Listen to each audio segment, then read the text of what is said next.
Hello আম্মু, আচ্ছা এই আমাদের কি কোনো জমি টমি আছে যেটা বিক্রি করলে আমরা কিছু টাকা পাবো?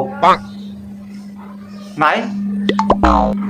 আচ্ছা, মনে করো যে আমাকে তোমরা ভবিষ্যতে সারপ্রাইজ দেওয়ার জন্য কোনো এফডিআর করে রাখছো, যেটা ধরো যে ভাঙলে পারে আমি কিছু টাকা পয়সা পাবো, তাও নাই। আব্বাকে একটু জিজ্ঞেস করো তো, মানে দাদার কোনো জমি আমরা পাবো টাবো কিনা, দাদার কোনো সম্পত্তি আছে কিনা। নাই না, এই যে এরকম হতে পারে না যে এই মনে করো যে দাদার বাপ বা তার বাপ কোনো কালে কোথাও কোনো জমি রেখে গেছে, যেটা আমরা এই সময়ে এসে পাচ্ছি, এরকম কি কোনো খবর টবর আছে? পাবো এরকম কোনো খবর আছে? তাও নাই।